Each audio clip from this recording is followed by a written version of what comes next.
Alors ce programme est très important, non seulement parce qu'il s'inscrit dans une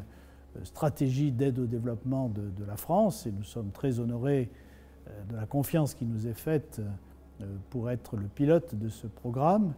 parce qu'il a pour vocation, au fond, d'aider les pays africains concernés, qui sont nombreux, ils sont 12 aujourd'hui rassemblés ici, africains au sens large, puisque le Liban aussi en fait partie, et demain, d'autres pays rejoindront ce programme pour, au fond, assurer une qualité d'ensemble des systèmes éducatifs de ces pays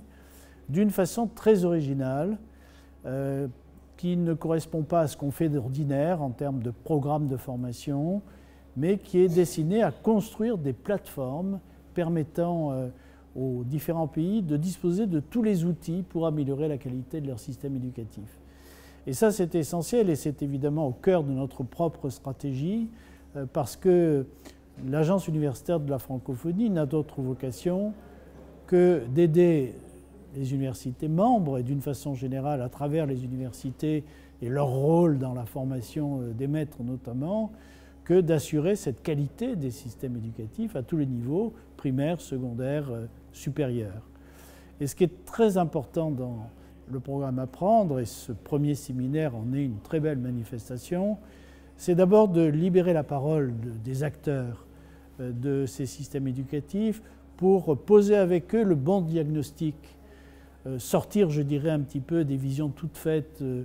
formalistes, un peu trop officielles parfois des systèmes, pour rentrer dans la vérité des problèmes. Parce qu'une fois qu'on sera rentré dans la vérité des problèmes, là on distinguera les véritables outils, et la liberté de parole qui s'exprime dans ce séminaire, la lucidité qui s'y exprime quant aux véritables problèmes éducatifs, c'est quelque chose d'absolument essentiel dont nous allons évidemment nous emparer pour construire précisément les outils dont les pays ont besoin.